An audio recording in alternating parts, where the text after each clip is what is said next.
계속해서 웨스트민스터 신앙고백서 공부하도록 하겠습니다. 우리가 지금 배우고 있는 것은 누차 말씀드리지만 교회론 부분입니다.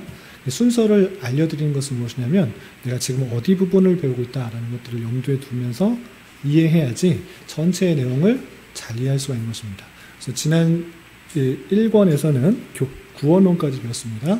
성령 하나님께서 택하신 백성들에게 어떻게 구원을 적용시키는지 그 순서, 서정에 대해서 자세히 살펴보았고, 그런 큰 은혜를 받은, 큰 구원을 받은 자로서 어떤 삶을 살아가야 되는가, 그것이 교회론 가운데 나타나는데, 첫 번째 19장에서는 하나님께서 주신 율법을 어떻게 대하고 순종해야 되는가, 그래서 율법의 종류와 또 따라야 될 것에 대해서 살펴보았고, 그리고 나서 20장에서는 주님께서 우리에게 주신 자유, 그리스도인의 자유와 양심의 자유, 우리가 그냥 하는 대로 그냥 교회 안에서 시키는 대로 막 따라하는 것이 아니라 우리에게 주신 참된 자유가 있기 때문에 잘 판단하여서 적용하고 따라야 될 것이다. 그 자유를 잘 사용해야 될 것이다 라고 표현했습니다. 그리고 이어서 가지고 있는 자유, 그리스도의 자유를 가지고 마음대로 하는 것이 아니라 그 자유를 가장 먼저 하나님을 섬기고 예배하는 방식으로 사용해야 되는데, 자기의 생각, 자기의 뜻, 자기의 편한 대로 그냥 예배드리는 건 아니고 하나님께서 주신 방식대로 예배하는 것이 옳다, 이런 것에 대해서 배웠습니다. 그래서 지난주부터 하나님께서 주신 그런 방식에 대해서 어떻게 예배해야 되는지, 또 안식일을 어떻게 지내야 되는지 오늘 이어서 살펴보도록 하겠습니다. 그래서 하나님의 예배할 때 중요한 건 무엇인가? 하나님께서 예배하는 방법을 친히 정하셨기 때문에 그 방법대로 예배하는 것이 중요하고, 인간의 방식이나 상상, 고안에 따라서 드리는 예배를 하나님께서는 받으시지 않으신다. 그리고 성부, 성자, 성령, 삼위일체 하나님께 드려야 되는 것이고, 기도는 성자의 이름으로 드려야 된다. 그리고 대표로 기도할 때에는 알아들을 수 있는 언어로 하는 것이 중요하다. 그리고 기도할 때 죽은 사람, 또 죽음에 이르는 죄를 범한 사람들은 기도하는 것이 아니고 살아있는 사람, 장차 나서 살 사람을 위해 기도할 수 있다 라고 했습니다. 내가 원하는 대로 예배하고 기도하는 거 아니고 방편이 있다. 그 방법대로 기도하는 것, 예배하는 것 중요하다라고 했고요.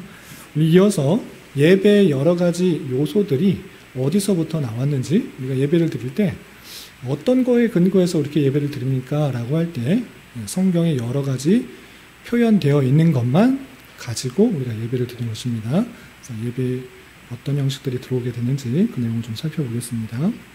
30페이지 21장 예배와 안식일 두 번째인데요. 5절 같이 한번 읽어보겠습니다. 가로 아래 있는 글씨도 같이 한번 읽어보겠습니다. 시작. 예배에는 여러 가지 거룩한 규례들이 실행된다. 경외심으로 성경을 봉독해야 하며, 설교는 건전하게 해야 하며, 회중은 하나님을 순종하는 태도와 깨닫는 마음과 신앙과 경외심으로 성실하게 마음을 들어야 하고, 심령으로부터 은혜롭게 시를 노래하고, 그리스도께서 제정하신 성례를 합당하게 실시해야 하며, 또한 성례에 참여하는 자들도 그 성례를 합당하게 받아야 한다. 위의 모든 규례들이 하나님께 드리는 예배에서 실행될 일들이다. 이 밖에 종교적 맹세, 서원, 엄숙한 금식, 감사 등이 있는데, 이런 행사들은 때를 따라 거룩하게 또는 경건하게 실행되어야 합니다. 우리가 지난주에도 잠시 말씀드렸다시피 루터파 또는 복음주의와는 다르게 개혁주의, 그 개혁주의 교회에서는 좀 다른 형식이 있다고 했습니다. 어떻게 다르냐? 예배에 있어서 하나님께서 말씀하시지 않으셨기, 하지 말라고 하지 않으셨기 때문에 할 수도 있다라는 것이 루터파 또는 복음주의의 경향이라고 하면, 개혁주의 또는 개혁주의 교회, 장로교회에서는 하나님께서 하라고 하신 것, 그것이 근거가 돼서 예배에서 하는 것입니다. 하라고 하지 않았으면 안 하는 것, 그것을 더 엄밀하게 보는 방식이고, 예배 드릴 때도 그렇게 하는 것입니다. 그렇다면 성경에 어떻게 하나님을 예배하고 어떻게 하나님을 찬송하라고 되어 있는가, 그것들을 쭉 찾아봐서 예배 형식 또는 예배 요소로 넣는다는 것입니다. 첫 번째 17번 보시면 성경을 봉독하는데 경외함으로 성경을 봉독해야 한다. 이것이 성경에 보면 성경 하나님께 예배하는 자세로서, 나아가는 자세로서 있기 때문에 이렇게 표현된 것입니다. 각주 17번. 사도행전 15장 21절 같이 한번 읽어보겠습니다. 시작. 이는 예로부터 각 성에서 모세를 전하는 자가 있어 안식일마다 회당에서 그 일을 읽음이라 하더라. 예, 신약시대 보면 회당이 있었습니다. 회당에서 뭐 하는가? 안식일마다 회당에서 성경을 봉독해 주는 것입니다. 모든 사람들에게 성경이 오늘 이렇게 주어진 것이 아니기 때문에 특별히 안식일 때 하나님께 예배하는 마음으로 나왔을 때 성경을 봉독하는 그런 모습이 있었던 것입니다. 그런 절차가 있기 때문에, 그런 것이 있기 때문에 예배 중에는 성경 봉독이 있어야겠구나라고 판단하고 예배 중에 요소로 들어갈 수가 있는 것입니다. 이건 뭐 성경 봉독은 당연히 들어가는 것이니까 이렇게 이해하시면 되고요. 두 번째, 설교는 건전하게 해야 하며 할 때 예배에 당연하게 설교가 포함되는데 어떤 것이 근저가 될 수 있는가? 여러 구절이 있겠지만 여기 나와 있는 것만 보겠습니다. 디모데후서 4장 2절 말씀 같이 한번 읽어보겠습니다. 시작. 너는 말씀을 전파하라. 때를 얻든지 못 얻든지 항상 힘쓰라. 범사의 오래 참음과 가르침으로 경책하며 경계하며 권하라. 예, 디모데후서 읽을 때 늘 조심해야 되는 것이 있습니다. 무엇이냐? 이 디모데후서를 읽으면서 바로 나에게 직접적으로 적용하면 조금 조심스러운 것입니다. 디모데에게 보내는 편지이기 때문에 디모데는 목회자입니다. 목회 서신이라고 읽혀있는 것입니다. 바로 나에게 적용하는 것이 아니라 목회자로서 어떻게 해야 되는지를 잘 표현해 주는 것이 디모데후서인데 너는 말씀을 전파하라. 때를 얻든지 못 얻든지 항상 힘쓰라. 이럴 때 모든 성도들이 말씀을 전하는 것, 힘써 전하는 것 이렇게 적용하면 조심스러운 것입니다. 디모데에게 한 것입니다. 디모데는 목회자이기 때문에 때를 얻든지 못 얻든지 항상 그 사명을 잘 감당해라 라고 하는 것입니다. 그 사명을 감당할 때 말씀 전파, 설교가 포함된다라는 것입니다. 설교를 전파하는 데 있어서 그냥 막 생각나는 대로 그렇게 하기보다는 오래 참음과 가르침으로 경책하며 경계하며 권하라. 건전한 방식으로 하는 것입니다. 내가 말씀을 배웠다고 해서 그냥 막 이렇게 하는 것이 아니라 오래 참음으로 또 가르치며 경책하며 경계하며 권면하면서 그런 방식으로 건전하게 말씀을 잘 전하는 것이 필요하다라고 할 수 있겠습니다. 네?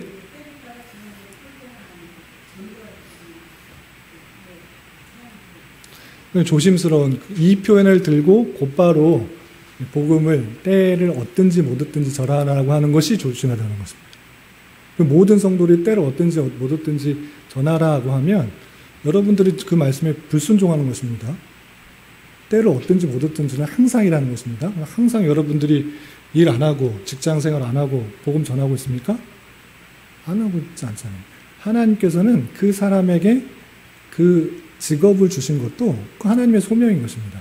회사원으로서 주부로서 여러 가지 일들을 했을 때 그것을 열심히 하는 것, 그것이 사명인 것입니다. 그런데 이 디모데에게는 말씀을 전하는 사명을 주었기 때문에 때를 얻든지 못 얻든지 항상 그 일에 최선을 다하는 것이 사명인 것입니다. 그래서 때를 얻든지 못 얻든지 여러분들 복음 전하십시오라고 하는 것이 이 말씀의 근거에서는 상당히 조심스러운 거죠.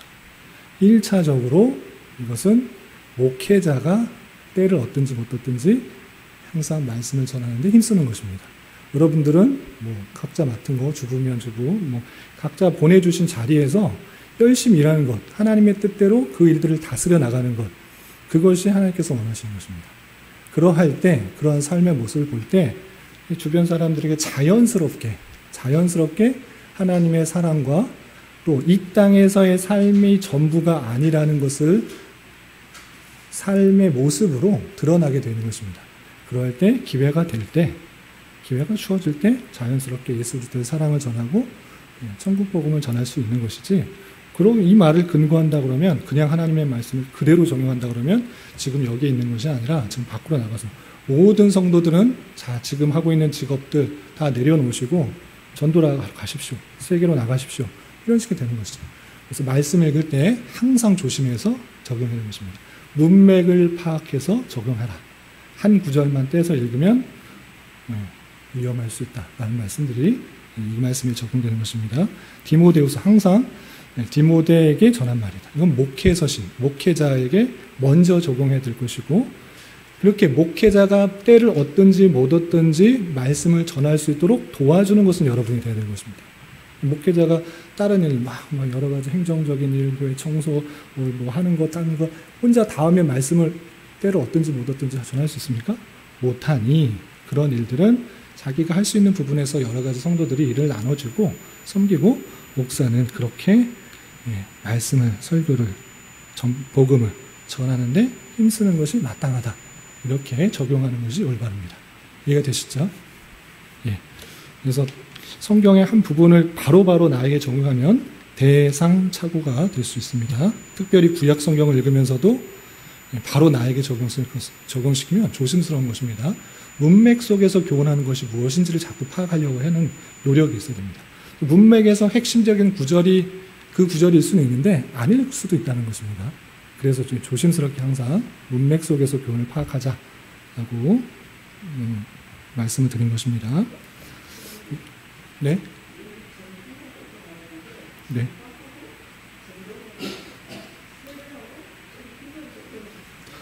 네, 말씀을 전파하는 중에서는 그 말씀 가운데서는 복음 전파가 있죠. 전도하는 것도 포함이 되죠. 예. 전도도 포함되는 것이죠. 설교도 포함되고, 하나님의 사랑을 선포하는 것, 그리고 그것에서 주님께로 초청하는 것까지가 전도가 되는 거죠. 예. 예. 말씀 안에서 뭐 전도도 들어가고, 뭐 하나님의 은혜도 포함되고, 뭐 다양하게 될 수가 있겠죠. 그것을 하는 것이 목회자인 것입니다. 다른 분들은 물론 그런 일들을 전점할 수 있으나 하나님께서 다른 것을 주실 수도 있다.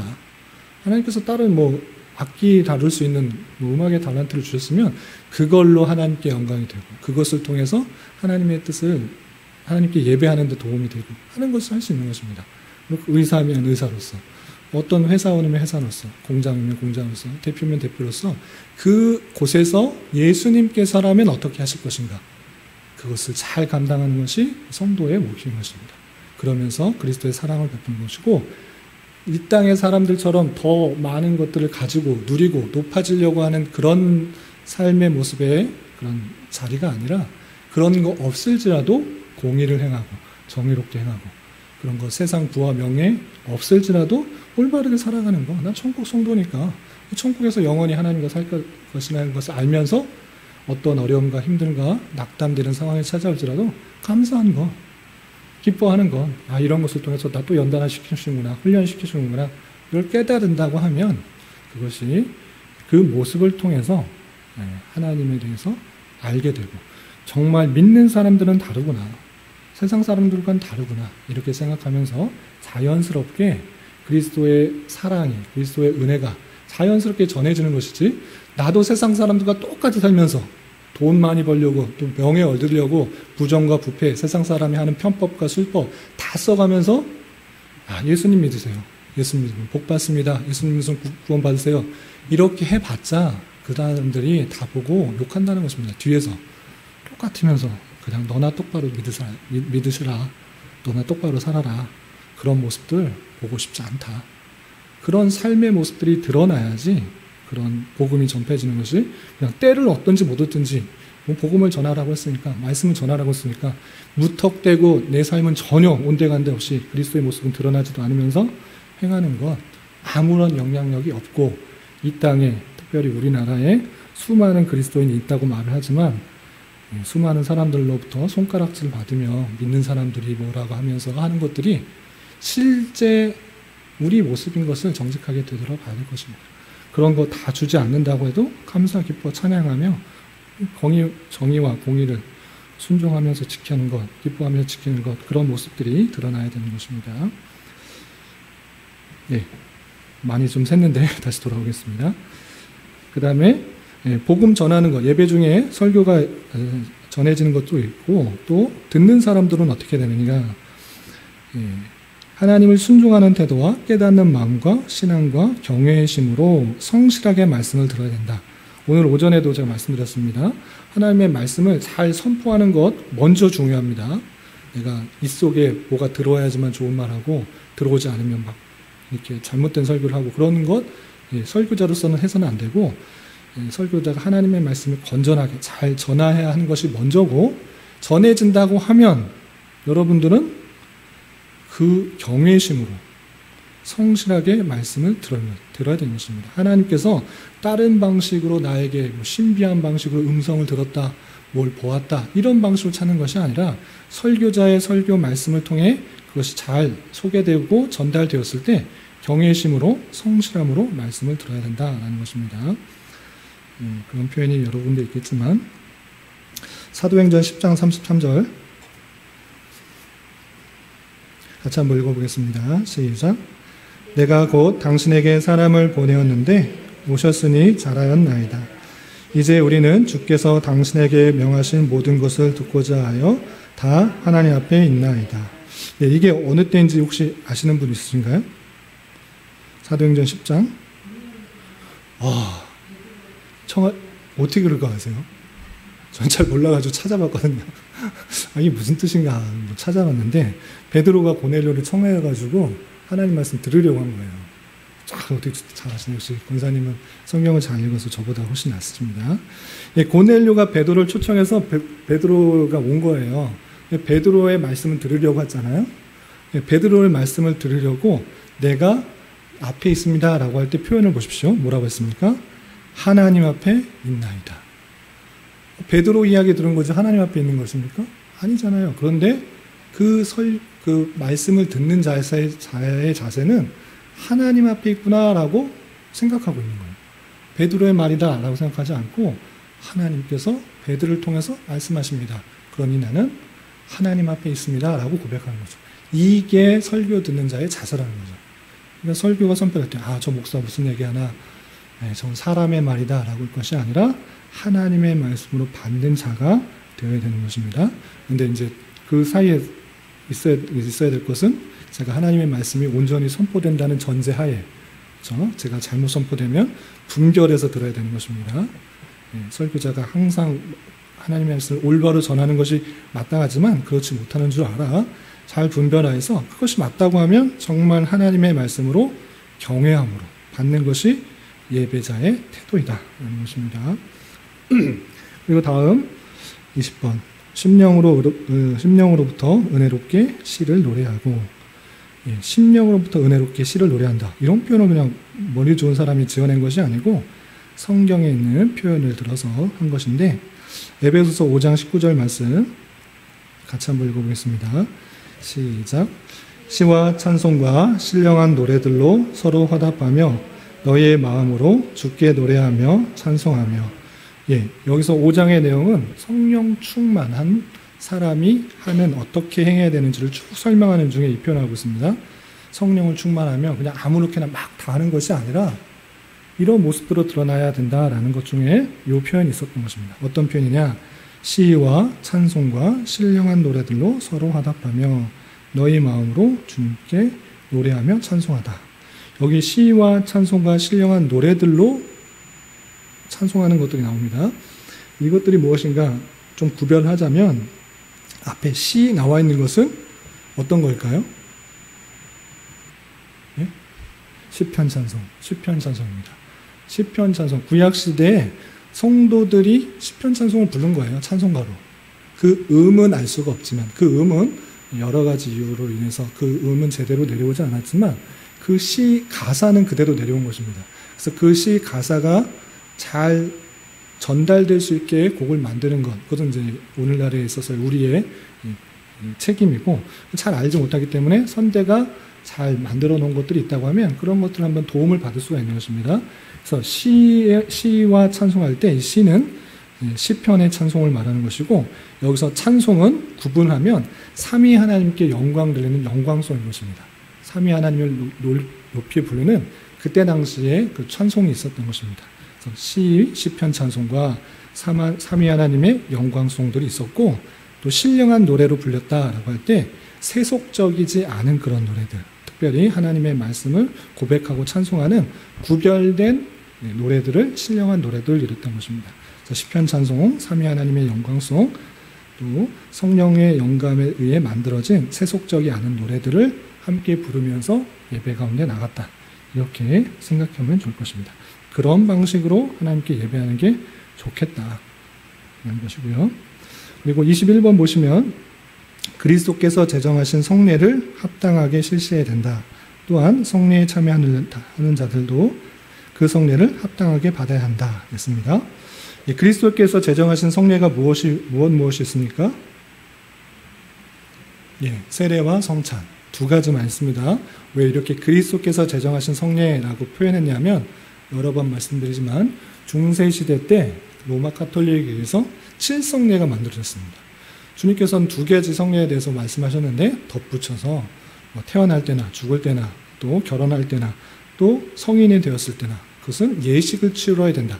그 예식을 행해야지만 구원에 도움이 된다라는 식으로 했기 때문에 그런 거 아니고 그리스도께서 제정하신 성례, 거룩한 예식을 합당하게 실시해야 된다. 왜? 주님께서 분명히 말씀하셨기 때문에 세례, 그 다음에 성찬 이것은 주님께서 다시 오는 날까지 함께 해라고 했기 때문에 그것을 해야 된다는 것입니다. 그 어떻게 나타나느냐 여러 표현들이 있지만 각주에 써 있는 것만 보겠습니다. 사도행전 2장 42절 같이 한번 읽어보겠습니다. 시작. 그들이 사도의 가르침을 받아 서로 교제하고 떡을 떼며 오로지 기도하기 힘쓰니라. 사도행전에 보면 사도의 가르침을 받아 서로 교제하고 떡을 떼며 있는데 여기서 떡을 떼며라는 성경의 표현을 진짜 떡 뗐다 이런 말이 아니고 성찬을 했다는 그런 뜻입니다. 떡을 뗐다라는 것은 하나님께서 예수님께서 떡을 떼면서 성찬 예식을 했던 때를 그대로 행했다라는 것입니다. 그래서 성찬 예식을 행하고 있는 그 모습들이 있는데 주님께서 내가 다시 오실 때까지 이것을 행하라 라고 했기 때문에 그대로 행하는 것이 좋겠습니다. 또 22번 각주에 보시면 맹세, 종교적 맹세 있는데 신명기 6장 13절 같이 한번 읽어보겠습니다. 시작. 내 하나님 여호와를 경외하며 그를 섬기며 그의 이름으로 맹세할 것입니다. 맹세하라라는 그런 표현이 있기 때문에 예배 안에 맹세가 들어갈 수 있는 것이고 들어가는 것이 옳은 것입니다. 맹세가 언제 드러납니까? 아멘. 아멘. 아멘이 하나님이 그렇게 될 줄 믿습니다. 라고 내 마음을 붙잡는 맹세인 것입니다. 그래서 우리 교회는 많이 그런 것을 제가 강조하지 않는데 그럼에도 불구하고 아멘으로 화답하는 것은 성경에서 자주 등장하는 성도들의 표현인 것입니다. 우리 교회에서 제일 아멘 잘하시는 분이 우리 영재 군사님. 아멘 제일 열심히 하시는데 헛된 마음으로 하는 것이 아니라 정말 그렇게 됐습니다. 되게 하기 원합니다라고 자신을 붙들어 잡는 맹세인 것입니다. 하나님 앞에 그런 맹세가 합당한 것이고 그렇게 하도록 촉구하고 있는 것을 볼 수 있습니다. 성도의 마땅한 자세라서 그것이 아멘으로 드러나야 될 것이고 좀 이렇게 소리 내는 것들이 부끄러우면 작게 하셔도 되고 작게 하지 못하더라도 마음속으로는 그 맹세가 드러나야 되는 것입니다. 하나님의 말씀 듣고 한 귀로 듣고 한 귀로 듣는다. 이것이 아니고 그렇게 될 줄 믿습니다. 그렇게 하겠습니다라고 아멘으로 화답하는 건 예배의 아주 중요한 요소 중에 하나다라고 생각하시면 되고요. 23번 서원 약속하는 것 하나님께 약속하는 것을 서원이라고 하는데 조건부 서원도 있어요. 내가 뭐 병이 나오면 어떻게 하겠습니다. 등등등의 어떻게 이루어지면 뭘 하겠습니다. 등등의 서원이 있습니다. 그러니까 조건부 서원이 있을 수도 있지만 그렇지 않아도 내 삶은 하나님 앞에 온전히 드리겠습니다. 그냥 고백할 수도 있는 것입니다. 굳은 약속, 굳은 다짐을 서원이라고 표현하는데 그것은 예배 안에 충분히 들어올 수 있다라는 것입니다. 서원의 표현들이 있는데 우리 전도서 5장 4절 5절 같이 한번 읽어보겠습니다. 시작. 내가 하나님께 서원하였거든 갚기를 더디게 하지 말라. 하나님은 우매한 자들을 기뻐하지 아니하시나니 서원한 것을 갚으라. 서원하고 갚지 아니하는 것보다 서원하지 아니하는 것이 더 나으니 하나님 앞에 서원하는 것, 그 성경에 분명히 드러나 있고 서원하는 것을 기뻐하신다. 하나님께 전적으로 다집하는 것은 하나님께서 진정으로 여러분들에게 원하시는 것입니다. 그냥 대충 다짐하고 맹세하면 여러분들은 저와 여러분 모습을 보면 아시지 않습니까? 쉽게 상황에 흔들리고 식배 상황에 무너져서 쓰러지는 것을 보게 됩니다. 그럴 때 하나님께서 서원하도록 마음을 주시는 거예요. 잘못된 서원도 있습니다. 그냥 뭐 분위기상 내가 이걸 서원해야겠다라고 그냥 이 자리에서 건축을 하겠으니 서원한 기회다 하십시오라고 그냥 분위기상 막 서원하는 경우도 있는데, 그런 거 말고, 그런 것이 아니고 하나님께서 진심으로 마음을 주신다고 하면, 감동을 주신다고 하면 그것이 하나님께서 여러분들에게 진정을 원하시는 것입니다. 서원하셔서 마음 굳게 잡아서 흔들리지 말고, 우리 연약하고 흔들리고 쓰러지고 넘어지고 하니까 서원케 하시고 서원을 하도록 하셔서 더 믿음생활 바르게 하도록 하는 것이기 때문에 예배 안의 요소로 충분히 들어갈 수 있다는 것입니다. 네.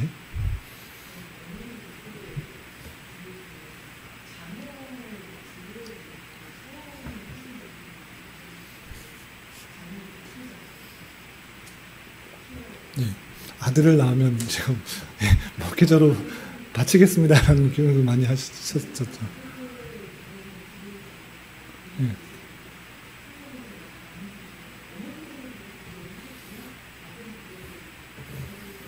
네.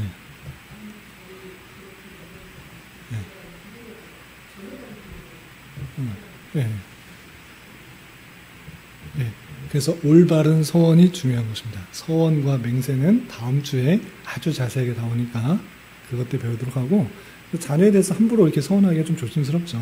그렇게 마음을 주셔서 하기도 했는데, 한번 보니까 정말 아들이 하나님께 서원하기는 그냥 하나님께 마음을 드리기는커녕 제멋대로 살아가고 막 신앙도 안 가지는 경우가 오히려 더 빗나가는 경우도 많기 때문에, 그러니까 서원은 항상 조심스럽게 해야 되고, 하나님께서 주신 것이라면 바치려고 또 해야 되는 것이고, 정 안 될 때는 파괴할 수 있다라는 것이 뒤에 이제 또 나올 테니까, 오히려 서원한 것은 하나님께서 주신 줄 마음인 줄 알아 더욱더 지키려고 노력하는 것이 중요하겠다. 예배 안에 요소로서 들어갈 수 있겠다라는 것이고요. 또한 24번 보면 엄숙한 금식, 금식도 예배 안에 요소로서 충분히 들어갈 수 있다는 것인데, 요에서 2장 12절 보면 제가 읽어보겠습니다. 여호와의 말씀에 너희는 이제라도 금식하고 울며 애통하고 마음을 다하여 내게로 돌아오라 하셨나니, 금식하는 것 그 자체는 자기의 욕심들, 식욕이 기본적인 욕구임에도 불구하고 그것을 다스리고 그것을 끊고 하나님 앞에 나아가려고 하는 그런 모습, 자세로서 충분히 드러날 수 있다. 금식도 하나의 요소로서 들어갈 수도 있다는 것이고요. 그리고 25번 감사 있는데, 에스더서 9장 22절 같이 한번 읽어보겠습니다. 시작. 이달 이날에 유다인들이 대적에게서 벗어나서 평안함을 얻어 슬픔이 변하여 기쁨이 되고 애통이 변하여 가라앉 이 두 날을 지켜 잔치를 베풀고 즐기며 서로 예물을 주며 가난한 자를 구제하라. 아멘. 불임절에 대한 그런 것입니다. 이제 완전히 죽으려고 했던 민족이 다 없애지려고 했는데 오히려 기쁨의 날이 되었다. 그래서 제비 뽑다라는, 그래서 불임절의 기원을 설명하는 중에 당연하게 예배 중에는 감사가 있었는 것입니다. 우리를 구원해 주시고 우리를 회복시켜 주신 것에 대한 기쁨, 그 감사가 아주 기본인 것입니다. 예배 때 감사하는 마음 없이 예배 드릴 수가 없는 것입니다. 예배 말씀드렸다시피 내 공로를, 내 정성을 통해서 하나님의 어떤 자비를 끌어내는 것이 전혀 아니라 하나님께서 이미 주신 크신 은혜가 있고 이미 주신 크신 구원의 은혜, 인도해 주신 은혜, 그것에 기뻐하며 감사하며 내 자신을 하나님 앞에 꿇어 엎드려 하나님을 찬송하고 하나님만 높이는 것입니다. 내가 은혜 받으려고 하는 것이 목적이 아니라 하나님께 경배 찬송, 영광 돌리는 것, 감사를 올려드리는 것, 그 자체가 목적인 것입니다. 그래서 여러분들 예배 드릴 때 목사가 얼마나 설교 잘하나 보자, 또 우린 찬양대 성가대 찬양팀이 없지만 찬양 얼마나 잘하나 보자, 이런 식의 자세가 아닌 것입니다. 설교를 잘하면 헌금을 많이 내고 이런 것이 아니라 이 예배에 나오는 자체가 하나님께 감사, 찬송, 영광을 돌리려고 하는 자의 모습이고 그렇게 꿇어 엎드려 하나님만을 높이려고 하는 그런 모습들이 드러나는 것입니다. 감사는 당연한 거고 기본적인 그런 것인데 표현되어 있습니다. 마지막 이런 행사들은 때를 따라 거룩하게 또는 경건하게 실행되어야 된다. 거룩하게, 경건하게 라는 표현을 그냥 쓴 것이 아니라 히브리서 12장 28절 말씀을 근거로 되어 있습니다. 우리 같이 한번 읽어보겠습니다. 시작. 그러므로 우리가 흔들리지 않는 나라를 받았은즉 은혜를 받자. 이로 말미암아 경건함과 두려움으로 하나님을 기쁘게 섬기지. 우리가 예수 그리스도를 말미암아 큰 은혜를 받았고 구원의 백성으로 된 것입니다. 그 큰 은혜를 받았기 때문에 어떻게 해야 되는가? 경건함과 두려움으로 하나님을 섬길지니. 예배할 때 경건하게 또 두려움, 경외함으로 하나님을 섬기는 모습들이 드러나야 된다. 되어 있습니다. 구별된 모습들이 잘 예배 가운데 드러나게 되고요. 계속해서 6절 예배 이제 요소에 대해서 했다 보면 방편에 대해서 설명을 덧붙이고 있습니다. 제 6절 같이 한번 읽어보겠습니다. 시작. 기도나 종교적 예배의 다른 어떤 부분도 지금 복 아래에서 어떤 일정한 장소에서 거행되어야 한다고 못 박을 수 없다. 다시 말하면 그 특정 장소에서 혹은 그곳을 향해서 예배해야만 하나님이 기뻐하신다고 할 수 없다. 우리는 어디서나 영과 진리로 하나님께 예배할 수 있다. 이런 예배는 가정적으로 날마다 할 수 있고 또한 개인적으로 은밀히 할 수도 있다. 특별히 공중 예배는 보다 엄숙하게 진행되어야 하는데 공중 예배는 하나님께서 그의 말씀과 섭리에 의하여 우리를 부르시는 것이므로 우리가 그것을 부주의하거나 등한히 하거나 내어버려서는 안 된다. 아빠는 예배의 여러 가지 요소들이 이런 것들이 들어가면 좋겠다라고 되어 있는 것이고요. 방편, 수단과 방법에 대해서 설명하고 있는데 첫 번째, 특정한 장소에서만 해야 하는 것이 예배인가? 그렇습니까? 아닙니까? 아니다. 우리 그 사마리아 여자가 예수님께 질문한 그 부분을 알고 있습니다. 어떤 선지자는 여기서 사마리아에서 예배한다. 어떤 분은 예루살렘에서 예배한다. 도대체 뭐가 맞습니까? 예수님께 따져 물었습니다. 그럴 때 예수님께서는 뭐라고 말씀하셨습니까? 이 산에도 말고 예루살렘에서도 말고 너희가 아버지께 예배할 때가 이르리라. 중요한 건 이 산, 저 산 그것이 중요한 것이 아니라 이제 영과 진리로 예배할 때가 온다. 아버지께 예배할 때 영과 진리로 예배하는 것이 중요하다라고 이렇게 표현한 것입니다. 그래서 꼭 주일날 예배당에 오셔서 예배 드린 것만 예배입니다 라고 그렇게 표현할 수 없다라는 것입니다. 또 그곳을 향해서 예배해야만 하나님께 기뻐하신다. 솔로몬이 성전을 만들어 놓고 하나님께 기도할 때 여기를 향하여 기도하면 들으시고 여기를 향하여 기도하면 들으시고 이것을 그대로 문자 그대로 적용해서 예배 드릴 때 동남쪽으로 향하든지 북서쪽으로 향하든지 예배당 있는 쪽을 향해서 예배를 드려야 된다. 이렇게 하는 건 옳지 않은 것입니다. 방편으로 하는 것이 아니라 다니엘이 그렇게 했는데 그것은 이제 성전이 있을 때는 그런 마음이 들 수 있습니다. 성전이 들면 그런 마음이 들 수 있는데 오늘 이제 성전의 모습으로 오신 예수 그리스도께서 이 땅에 오시고 모든 것을 이루시고 하늘로 승천하셨기 때문에 이제 그렇게 하실 필요가 없다. 이때는 영과 진리로 예배하는 것이 중요하다는 것입니다. 각조 28번 어디서나 들을 수 있다. 어디서나라는 그런 표현이 있어서 디모데전서 2장 8절에서 보면 제가 읽어보겠습니다. 그러므로 각처에서 남자들이 분노와 다툼 없이 거룩한 손을 들어 기도하기를 원하노라. 그래서 각처라는 그런 표현이 있습니다. 기도할 때 꼭 예배당에 나와서 기도하는 것만 기도인가 그런 것이 아니고 각처에서 하나님 앞에 거룩하게 구별되어 손을 들어서 기도하는 것 마땅하다라고 표현하고 있습니다. 그래서 각처에서 기도할 수 있다. 어디든지 서해지는 곳에서 기도할 수 있는데 중요한 건 무엇이냐? 영과 진리로. 그래서 예전의 성경에서는 여기 뭘로 표현됐죠? 신령과 진정으로 표현됐는데 여기서 신령과 진정으로라는 표현이 오해될 수 있기 때문에 새 번역으로는 영과 진리로 그랬습니다. 신령과 진정으로 하면 내 정성 같아요. 신령과 진정한 마음으로 드려야 된다. 이렇게 할 수 있으나 원래 원어적인 표현에 의하면 성령과 진리라는 것입니다. 성령과 예수 그리스도로 말미암아 하나님께 예배하는 것이다. 이렇게 표현하는 것을 볼 수 있습니다. 그러니까 내 정성이 중요한 것이 아니고 성령 하나님과 함께 예수 그리스도를 기본으로 하여 예수님의 이름으로 나아가는 그 예배가 중요한 것이지 어디가 중요한 게 아니고 내 정성과 내 열심이 중요한 것이 아니다 라고 표현한 것입니다. 아시겠죠? 그래서 신령과 진정으로 예배할 때가 오나니 라는 그 옛날 표현을 문자적으로만 읽으면 내 신령한 모습 또는 내 진정한 자세, 이것이 중요한 것 같으네 그것보다 원어적인 의미에 있어서는 진정으로 드리지 말라 이런 것은 아니지만 원어적인 의미에 있어서는 영과 진리, 그것이 합당한 단어의 표현이어서 세 번역을 바뀐 것입니다. 다음 30번 가정적으로 예배 드릴 수 있다. 당연히 가정적으로 예배 드릴 수 있죠. 그거는 그냥 생각에 따라서 나온 것이 아니고 신약 성경에 충분히 가정에서 예배 드리는 모습들이 드러났기 때문에 그렇습니다. 어떤 표현이냐? 사도행전 10장 2절 같이 한번 읽어보겠습니다. 시작. 그가 경건하여 온 집안과 더불어 하나님을 경외하며 백성을 많이 구제하고 하나님께 항상 기도하더니. 그래서 그는 누구일까요?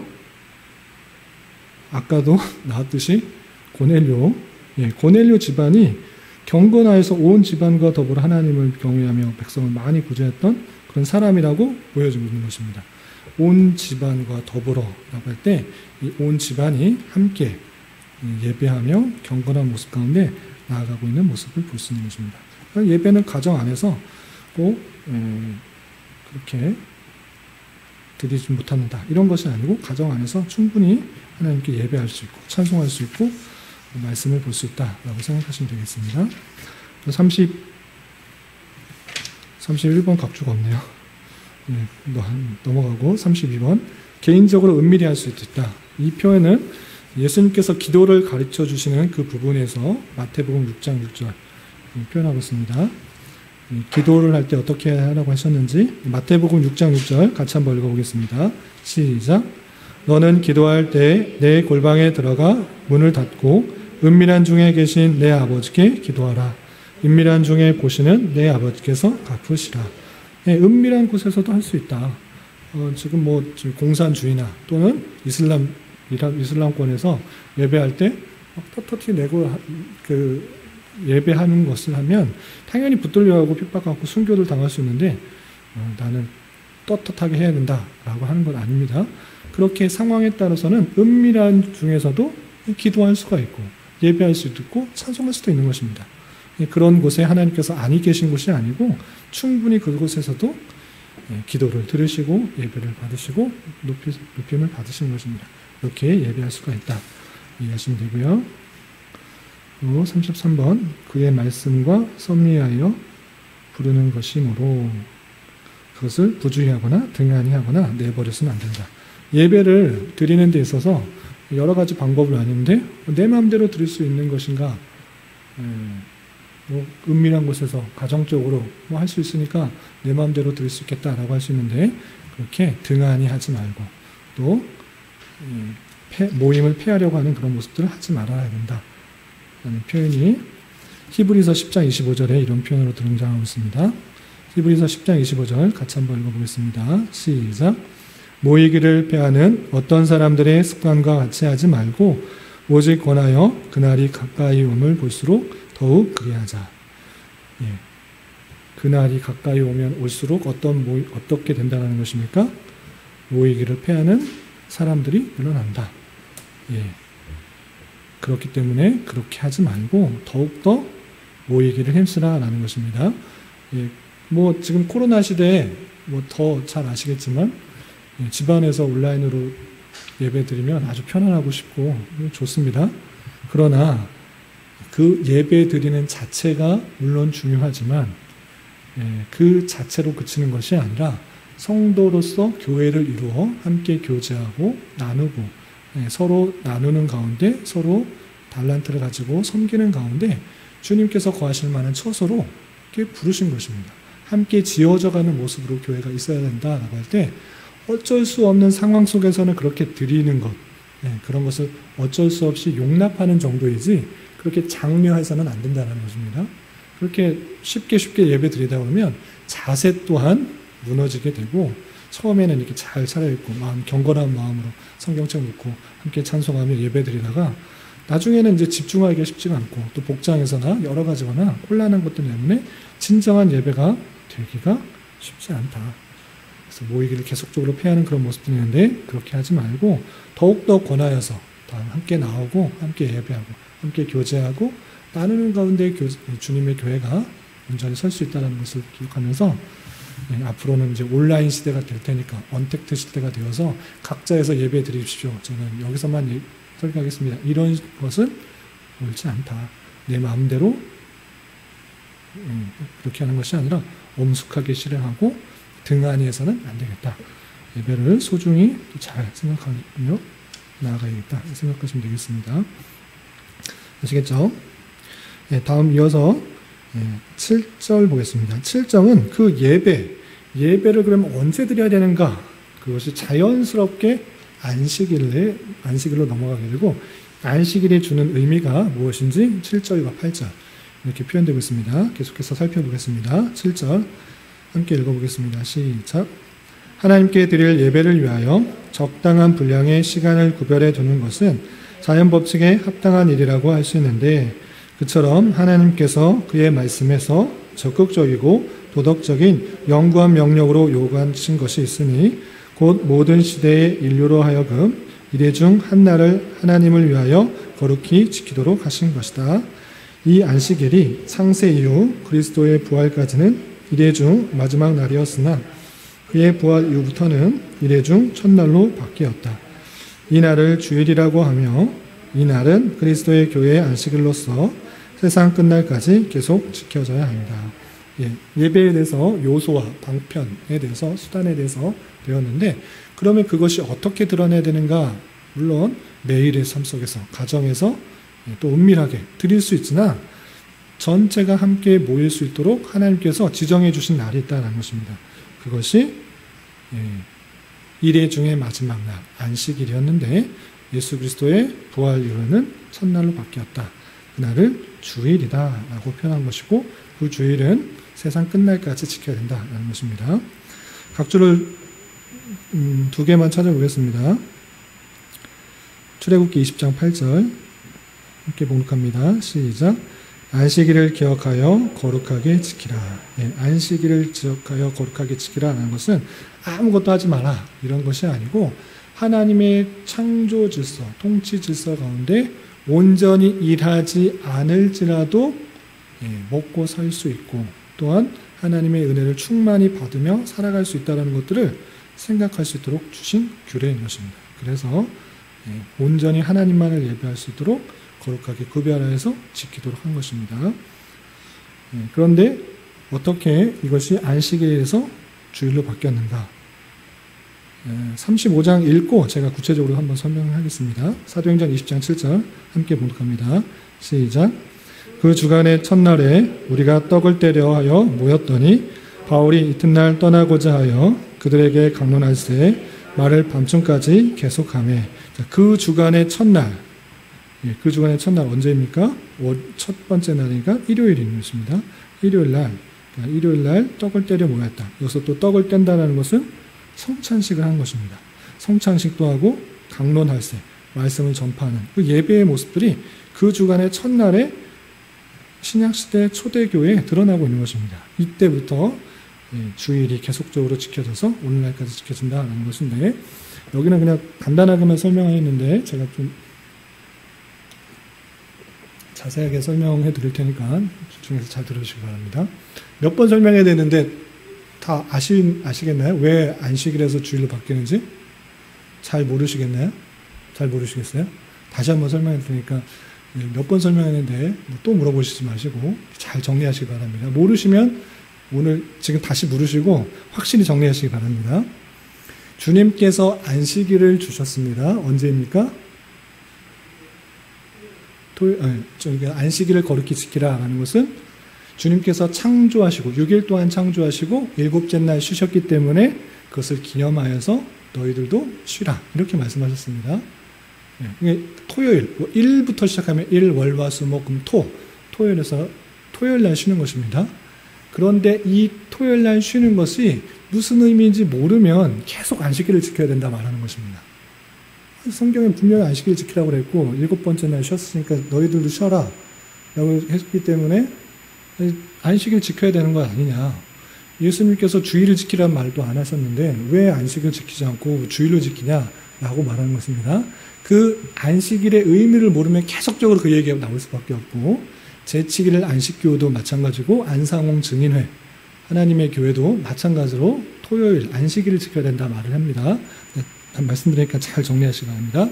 안식일을 주신 의미가 무엇인지를 잘 알아야 되는데, 안식일을 주신 의미는 뭐냐면 하나님께서 창조하시는 게 너무 고돼서 너무 힘들어서 이제 쉬어야겠다라고 쉬는 것입니까?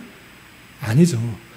모든 것의 창조가 완성되었고 하나님께서 완성하신 그 창조의 모습, 하나님의 천국에서의 모습들을 생각할 수 있도록 안식일을 주신 것입니다. 이해가 되시나요?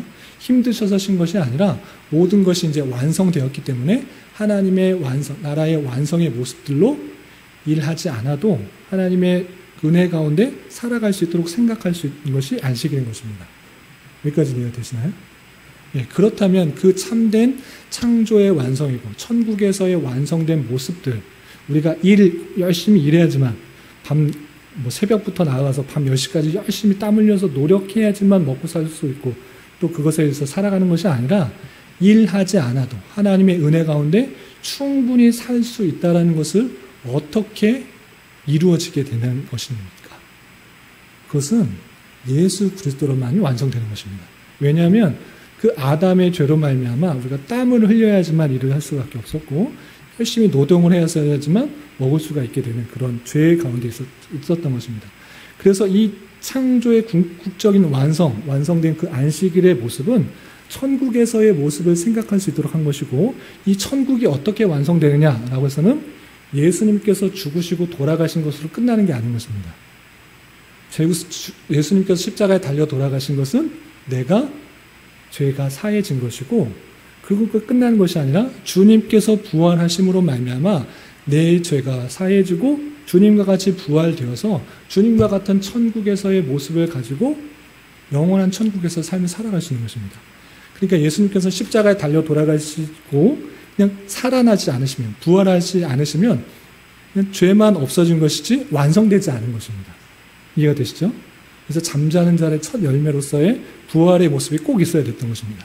그렇기 때문에 예수님께서 십자가에 달려 돌아가시고 부활하신 그 사건이 아주 중요한 것이고, 그것은 요나 선지자를 통해서도 알려주시고 요나 선지자의 모습을 통해서도 자신이 부활할 것을 분명히 알려주셨던 것입니다.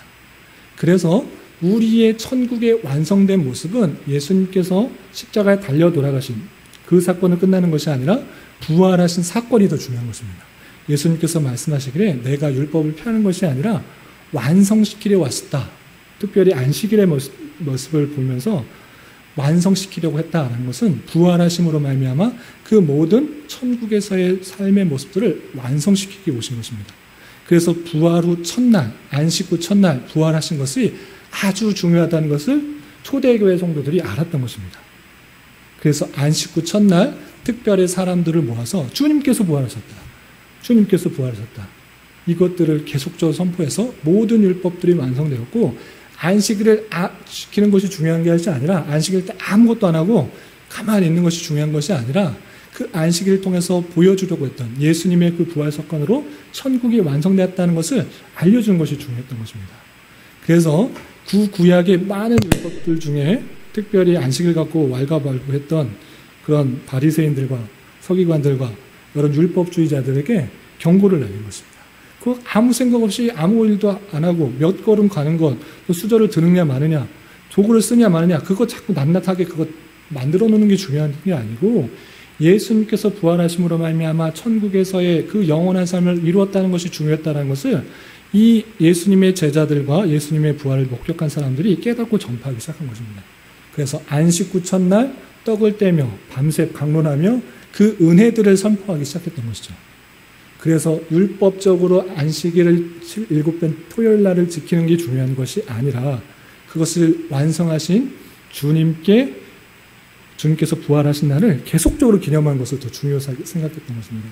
그래서 초대교회 성도들이 안식 후 첫날 모임을 갖고 안식 후 첫날 떡을 떼며 교제하고 주님께서 부활하신 것들을 계속적으로 설명하면서 주님께서 행하신 일들을 계속적으로 알려주고 그 은혜들을 깨닫는 것입니다.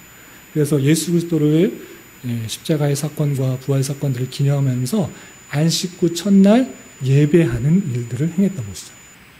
아까 말한 것처럼 강론하고 떡을 떼고 찬송하고 감수하며 하나님 교제했던 것들이 이제 안식일날 아무것도 집에 안 하고 길거리 돌아가지 않고 아무것도 안 하면 가만히 있는 그것 자체가 중요한 것이 아니라 완성시킨 주님께 하신 것이고 점차 율법적인 의미에 있어서의 그 안식일 토요일은 없어져 가는 것이고 왜? 완성시켰으니까 그걸 지켜서 뭐 유익되는 게 없는 것이죠. 그래서 초대교회 당시도 안식일을 점차 율법적으로 지키지 않았습니다.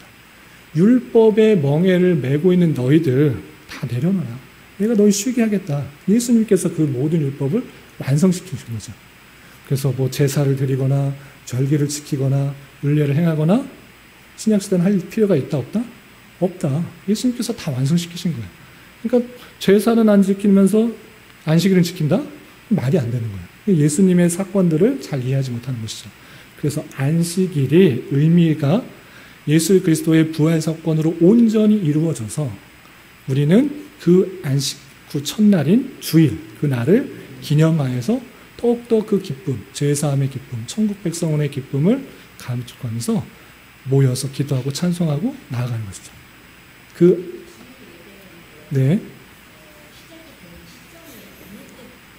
예수님의 부활 이후부터 계속적으로 모인 것이죠. 신약시대부터 점차 늘어났던 것이고 정확하게 지킨 것은 우리 초대교회에서 배우신 분은 아시겠지만 예수 그리스도 그렇게 믿었다고 해서 모든 사람들이 그런 것이 아니고 그 계속적인 박해 속에서 그냥 몰래 그냥 믿는 사람들이 주일날을 지킨 거예요. 그런데 기독교가 공인되면서부터 콘스탄티누스 황제의 국교 공인을 통해서 종교의 자유가 주어졌을 뿐만 아니라 아니 초대교회 AD 313년인가요? 네, 303년?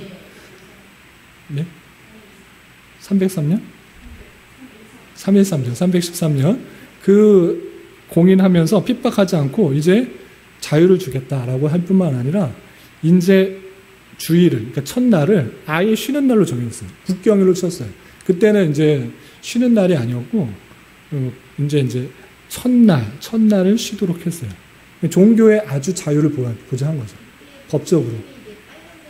빨간 글씨가 된 거죠.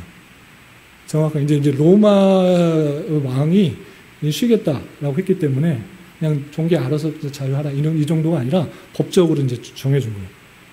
그래서 이제 그날은 빨간 날이 되고 쉬게 되어서 자연적으로 예배할 수 있도록 더 조건이 보장이 되어졌던 거죠. 그때 이런 이제 아주 자유롭게 안식 후 첫날, 그러니까 주일, 일요일을 예배를 드리는 날로 하고 그 안식일의 정신을 계속 갖고 있는 겁니다. 안식일 그냥 아무것도 안 한다 이것이 아니에요. 저녁 예배는 이제 우리나라의 형식 속에서 24시간 전체를 원래 하나님 앞에 드리는 날을 중요시 여겼습니다. 왜냐하면 창조의 그 시간에 있어서도 온전히 24시간을 기준으로 했거든요. 그래서 그거에 맞춰서 안식일도 24시간을 기준했기 때문에 주일도 24시간을 기준으로 합니다.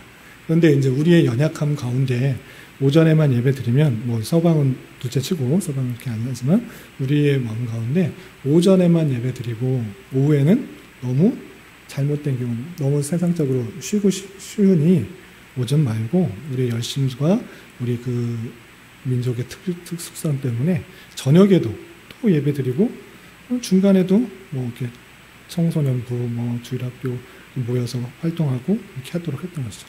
원래적으로는 그것이 더 풍성하게 잘 이용한 것입니다.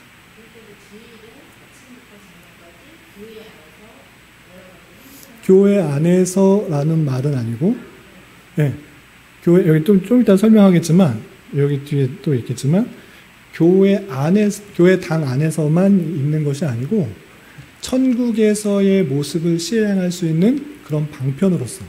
그러니까 예를 들어서 주일날 전도하면 됩니까? 안 하면 됩니까? 안식일인데 그렇게 할 수 있습니까? 라고 할 수 있는데 그것이 아니고 여기 뒤에 보시면 그렇게 부득이한 책임과 자비의 시행을 위해서 할 수 있다.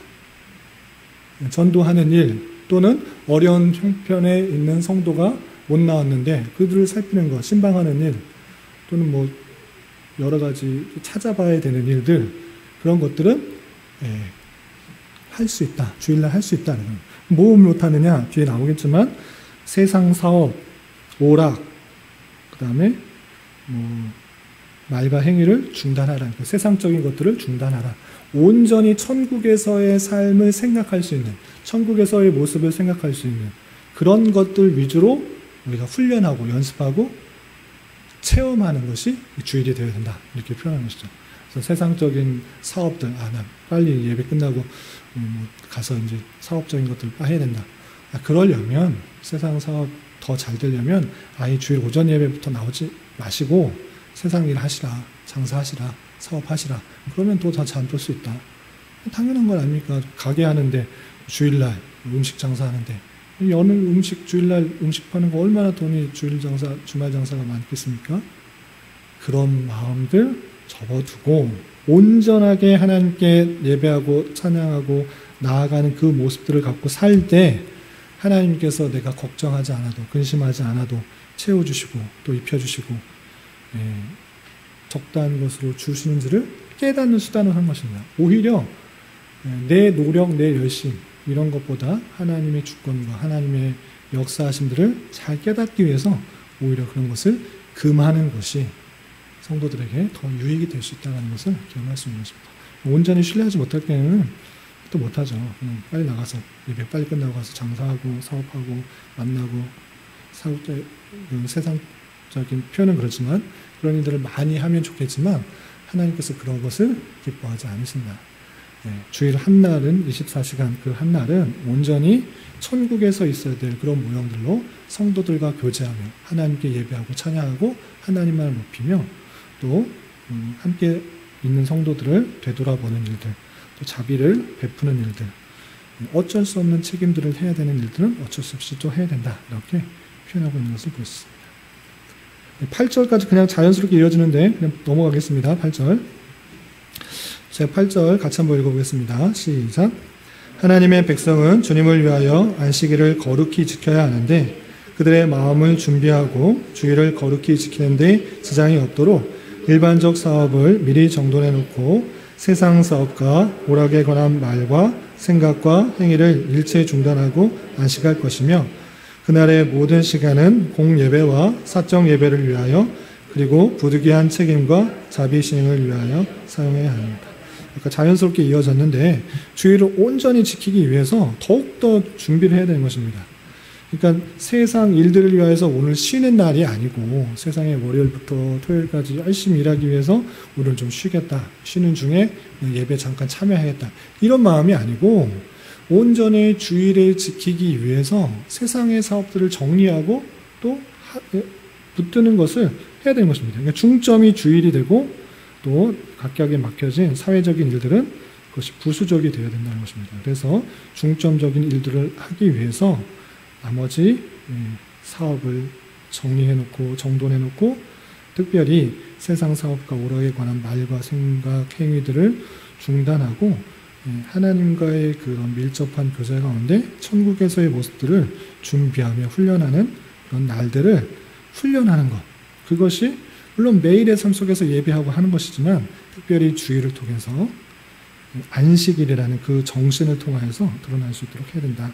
그런데 부득이한 책임과 자비 시행을 위해서 또 사용될 수 있다는 것입니다. 자비 시행이 무엇인가 하는 것은 마태복음 12장 11절을 읽어보시면 이해가 될 것입니다.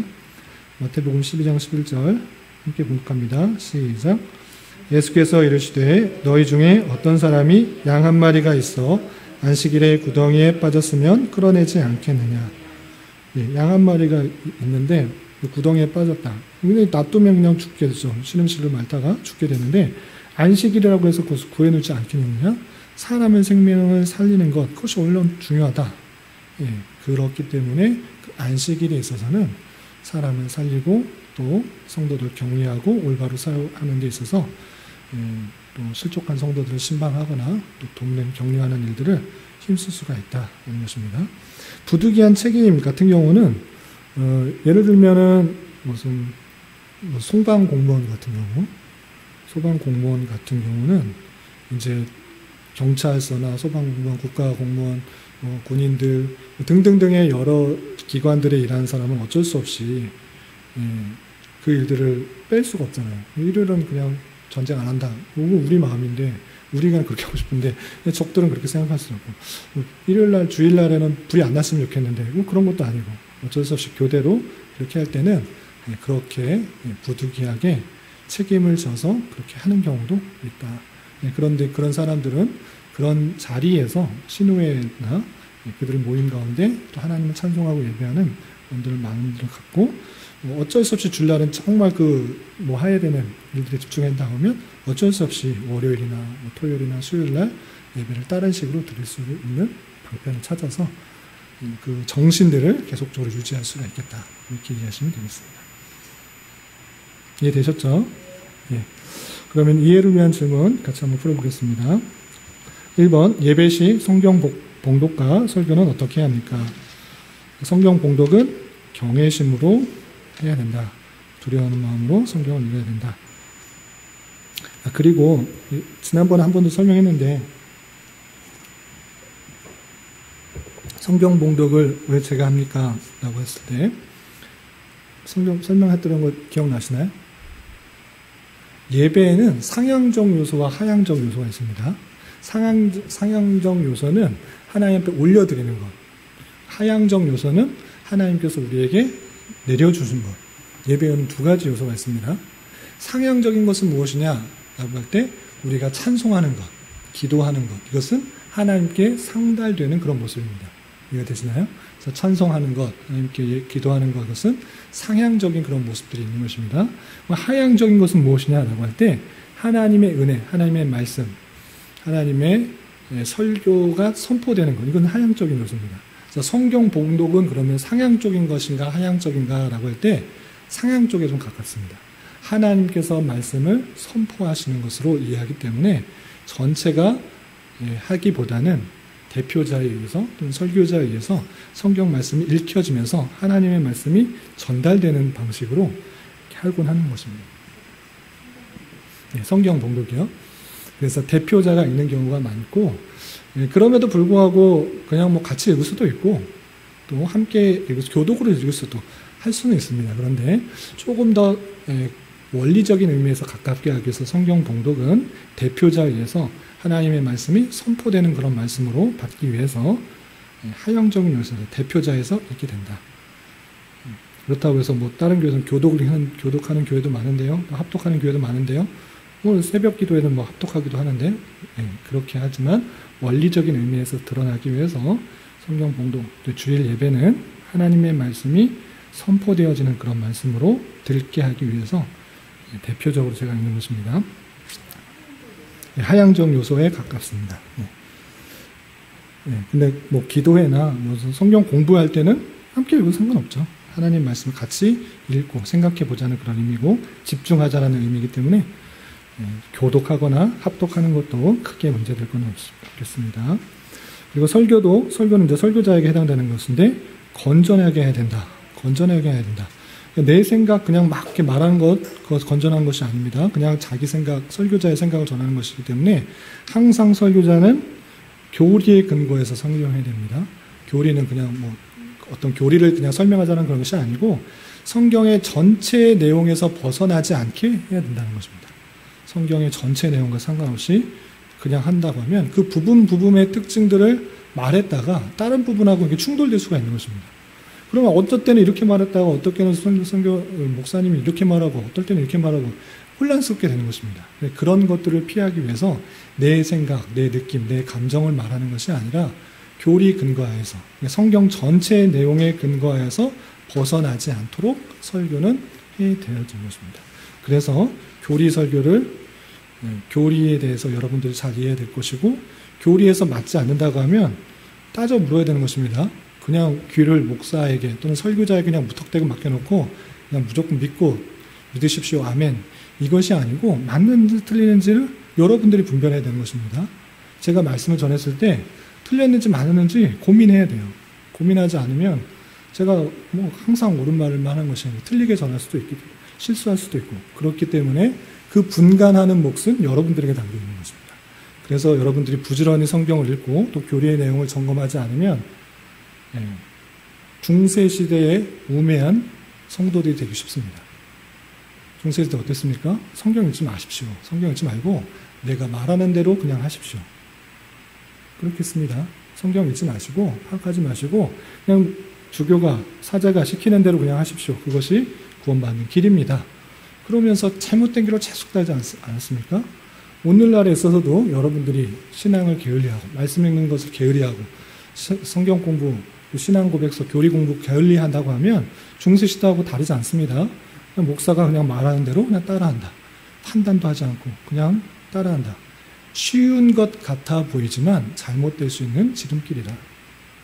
저는 이제 늘 강조하지만 제 목표는 여러분들이 스스로 성경을 제대로 읽고 해석하고 주님과 인격적으로 만나는 그런 데 나아가는데 도움을 주는 것이지 제 뜻대로 다 해라 이렇게 하지 않습니다. 제가 하나님과의 관계에 있어서 중앙에 되고 싶지 않고 될 수도 없는 분인 것입니다. 여러분들이 하나님께 나아가는데 도움을 주는 존재이지 성경을 해석하는 데 있어서 도움을 주는 존재이지 제 말대로 다 그냥 따라했다가 목사님대로 했는데 왜 이렇게 됐습니까? 따지지 마십시오. 저도 실수 많고 허물 많고 죄가 많은 그런 존재이기 때문에 목사에게 기대하는 것, 소망 두는 것 하는 건 아니고 목사는 그냥 연약한 존재이고 한 걸음 앞서 있는 성도다. 이렇게 생각하면 틀리지 않습니다. 그렇게 해서 뭐 목사한테 시험 들었다 이런 생각하지 마시고 목사도 여러 가지 죄악이 많고 연약한 존재인 줄 알아. 저는 여러분들에게 성경을 이렇게 읽는 것이 바른 것입니다. 성경을 해석하는 것을 이렇게 하는 것이 바르게 읽는 것입니다라고 도움을 주는 것이고 여러분의 목표는 아무 생각 없이 그냥 목사 말 듣고 행하라 이것이 아니고 실제 삶을 하나님의 말씀을 스스로 읽어가며 교훈을 받고 깨달아서 주님께 나아갈 수 있도록 주님 사이에 제가 들어갈 마음 전혀 없습니다. 주님께 담대히 나가서 하나님께 은혜를 구하고 기도를 하고 살아갈 수 있도록 하는 것 그것이 제 역할이고 한계라는 것입니다. 설교를 건전하게 할 때 저는 교리의 문맥에 근거해서 틀리지 않게 설교하도록 하고 여러분들은 그것을 판단할 수 있도록 하고 맞다고 하면 진짜 그 말씀을 온전히 순종해야 되는 것입니다. 2번으로 이어지는데 예배 시 회중은 어떠한 자세로 말씀을 들어야 합니까? 순종하는 태도와 깨닫는 마음, 신앙과 경외심으로 성실하게 말씀을 들어야 한다. 그냥 이것을 적었다라는 것을 끝나는 것이 아니라 실제 여러분들의 예배 가운데 그런 마음으로 그렇게 들을 수 있기를 부탁을 드립니다. 3번 그리스도께서 제정하신 성례는 무엇이 있습니까? 두 가지 성례, 세례와 성찬. 세례는 다시죠. 예수님께서 부활승천하실 때 제자들에게 땅끝까지 이르러 내 증인이 되리라 뿐만 아니라 세례를 주고 세례를 분명히 주라라고 말했기 때문에 반드시 교회는 세례를 주도록 하는 것이고 또 성찬을 나눌 때 내가 다시 오실 때까지 나를 기념하라. 이것을 행함으로 나를 기념하라. 분명히 명령하셨기 때문에 두 가지는 반드시 교회가 행해야 되는 것입니다. 이 두 가지 성례만이 참된 성례이고 나머지 것들은 참된 성례라고 볼 수 없습니다. 4번 기도나 종교적 예배의 다른 어떤 부분도 복음 아래에서는 어떤 곳에서 거행되어야 한다고 할 수 있습니까? 일정한 장소에서 거행되어야 된다고 못 박을 수 없다. 어디서나 예배할 수 있고 어디서나 기도할 수 있고 어디서나 찬송할 수 있다. 그것이고요. 예배는 5번 특정 장소에 행하는 것이 하나님께서 기뻐하시는 것이 아니라 무엇과 무엇으로 예배해야 기뻐하십니까? 영과 진리로 예배하는 것입니다. 여러분들이 가정에서 또는 혼자서 예배할 수 있습니다. 그런데 나를 위한 것이 아니라 성령과 진리로서 예수 그리스도의 이름으로 하나님께 예배하는 것이 중요하다. 그렇습니다. 6번 공중 예배 집회에 어떻게 예배할 수 있습니까? 가정적으로 또 날마다 개인적으로 은밀히. 공중 예배 지금 이렇게 예배 드리는 거 주일 예배 공중에 함께 모여서 예배하는 것이지만 가정에서도 예배할 수 있고 또 날마다 예배할 수도 있고 개인적으로 또 은밀히 이렇게 하나님께 찬송하고 경배하고 또 감사하고 주님의 말씀을 들을 수 있는 것입니다. 7번 하나님께 드릴 예배를 위하여 적당한 분량의 시간을 구별하는 것이 합당한 것인데 예수 그리스도의 부활 이후에 이날은 어떻게 바뀌게 되었습니까? 예, 이래 중 7일 중에 첫날, 첫날, 안식 후 첫날, 그것이 주일이라고 하는데 왜 주일이라고 부르는가? 아까 좀 건너뛰었는데요. 요한계시록 1장 10절에 주의 날에 내가 성령이 감동되어 라는 그런 표현이 있습니다. 주의 날. 주의 날을 줄여서 주일이라고 하는 것입니다. 주일, 주의 날. 그 표현을 그대로 붙여서 이것은 주님의 날이다라고 부르는 것입니다. 개념은, 정신은 구약시대 안식일의 개념, 참된 안식일의 개념, 천국에서의, 영원한 천국에서의 개념, 그것을 주일날 온전히 드러내는 것이 중요하다는 것이고요. 8번, 주님을 위하여 주일을 거룩히 지켜야 하는데 그 방법은 어떠한 것들이 있습니까?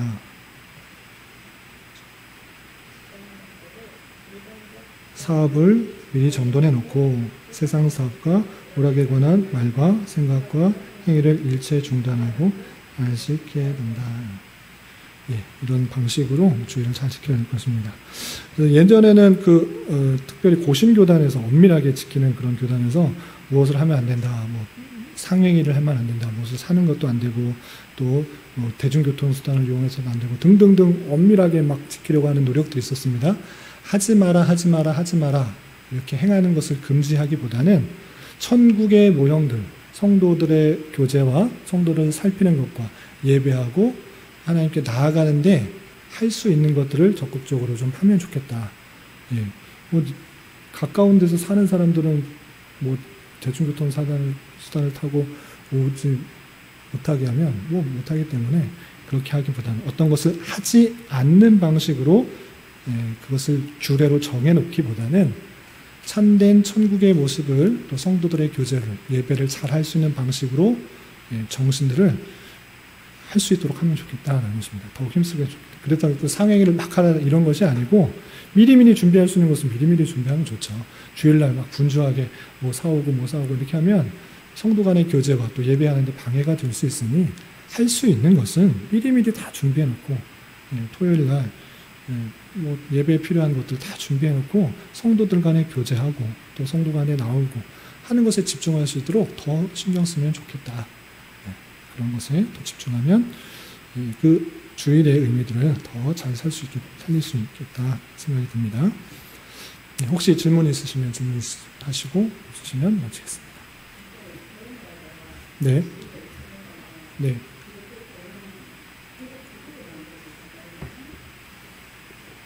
일요일이 앞에 있는 그거 말씀이신가요? 그때 당시부터 이제 주일이 있는데 이제 오히려 믿지 않는 사람들은 주일이 뒤에 있는 경우도 많죠. 일요일이 그냥 월화수목금토 네 그렇죠. 이제 우리 같은 경우나 그 초대교회 공인됐을 때는 첫날을 주일로 하겠다라고 했기 때문에 첫날을 그냥 빨간색으로 넣는 것이 일반적이지만 이제 사업하는 사람들이나 회사 다니는 사람들은 그게 앞에 있으면 뭐 별로 좋지 않잖아요. 첫날부터 뭐 해야 되는지를 딱 빼곡히 전 사람들은 그냥 월요일부터 일하기 때문에 월요일이 앞에 있는 것이 좋고 주일날은 쉬는 날이니까 뒤에 있으면 좋겠다라고 해서 변형되게 카렌다를 만드는 경우도 많이 보게 된 것 같습니다. 네. 네.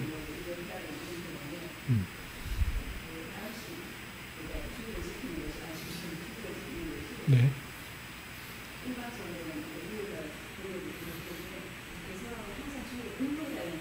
네네. 네.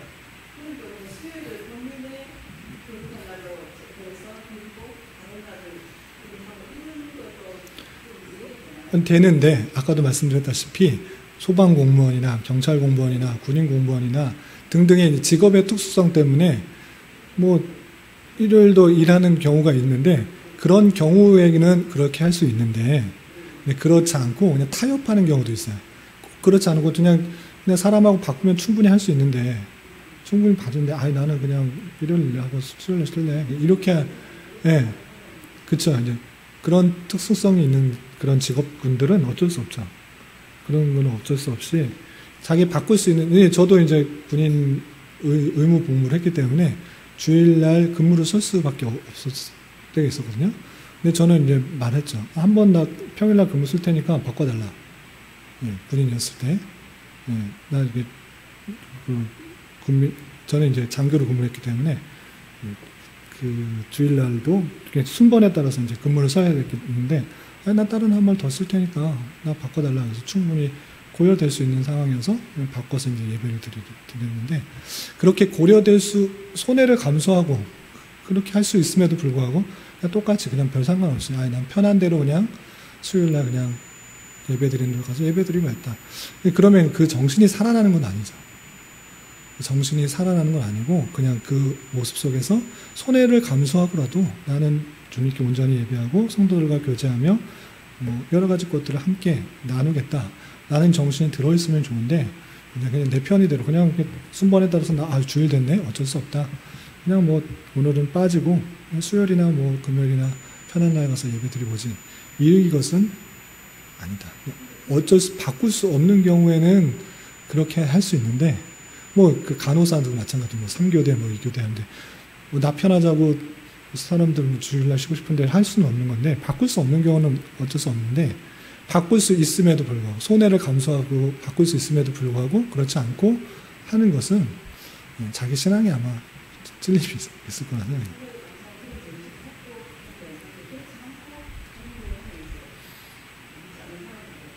본인이 안 되죠. 그렇죠. 그렇죠. 예, 예. 편하게 그냥 되는 대로 신앙생활하는 모습으로 우리가 정말 천국의 신앙을 소중하고 내가 받은 은혜가 정말 그것이 귀하다고 하면 이 땅의 손해도 감수할 수 있는 것. 그것이 드러나는 것이 모습이 드러나야 되는 것이고 그것이 포기되지 않는다고 하면 정말 하나님의 큰 은혜를 받은 것인가 잘 살펴볼 필요가 있는 것이죠. 네. 여기까지 할까요? 예. 시간이 많이 남네. 예, 그리고 한 가지만 광고 드리겠습니다. 여러분들 오고 2023년 교회 섬김이 모집합니다. 세례교인 이상은 적어도 하나씩 써서 교회 여러 가지 일들을 분담했으면 좋겠습니다. 제가 교회 규모가 그렇게 크지 않아서 제가 할 수 있는 일들이긴 하지만 제가 또 말씀에 집중하고 또 설교하는 일들에 집중하고 성도들을 살피고 기도하는 일에 힘쓰기 위해서는 여러 가지 일들을 조금씩 나눠주시면 더 잘 교회가 성장할 수 있으리라 생각합니다.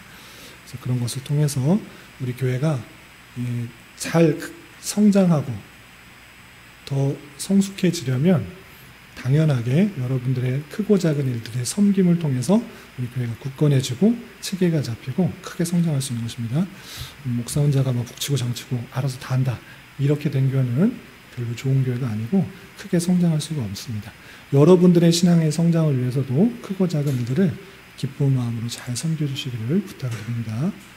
예, 열심히 섬겨주시고 그 다음 주까지 기도하시면서 내년에 크고 작은 일들을 섬겨줌으로 말미암아 내년에 교회가 더욱더 신앙의 성숙과 성장이 있는 그런 한 해가 되시기를 바랍니다. 예, 기도하겠습니다. 하나님 아버지 감사합니다. 오늘 예배와 안식일에 대해서 살펴보았습니다. 우리가 하나님께서 정해주신 여러 가지 예배 요소들을 통해서 하나님께 진정으로 바른 것으로 또 하나님께서 원하시는 것으로 잘 예배하게 해주시고 하나님만을 높이며 또 하나님만을 기뻐하며 하나님의 말씀대로 살아가는 좋은 기회로 될 수 있도록 인도하시고 특별히 주일을 통하여서 그런 참된 안식과 참된 평안과 참된 경배와 예배가 드러나도록 허락하여 주셨사오니 우리 주일을 통하여서 이런 것들이 잘 드러날 수 있도록 우리가 힘써 우리가 행하는 것들을 잘 조율하고 정리하여서 주일을 잘 드릴 수 있는 기회로 삼을 수 있도록 인도하여 주시옵소서. 교회 내 또 병원에 치료를 받는 손길이 있습니다. 주님 수술 잘 받게 해주시고 잘 회복되어서 건강한 모습으로 또 주님께서 맡겨주신 여러 가지 일들을 잘 감당하며 성도의 교제를 기쁘게 함께 나눌 수 있도록 서로 기도하며 또 위로하며 격려할 수 있는 그런 시간 될 수 있도록 인도하여 주시고, 여러 가지 사정으로 함께 예배드리지 못한 성도들 그의 마음과 생각과 환경을 주장해 주셔서 주님께서 우리의 기대보다 우리의 바람보다 훨씬 더 풍성하게 역사하시고 인도하시는 주님을 경험함으로 모든 소망을 주님께 두며 모든 의지를 주님께 두며 살아가는 인생 될 수 있도록 인도하시고, 함께 예배하고 함께 교제하는 가운데 서로에게 힘이 되고 위로가 되는 관계가 될 수 있도록 주님 인도하여 주시옵소서. 주님, 마치고 돌아가려고 합니다. 돌아가는 발걸음도 안전하게 지켜주시고 각자의 삶의 처소에서 주님과 동행하며 주님께서 맡겨진 여러 가지 일들을 주님의 마음으로 주님의 뜻으로 잘 행할 수 있는 저희 모두가 될 수 있도록 인도하여 주시옵소서. 예수님의 이름으로 감사히 기도드리옵나이다. 아멘.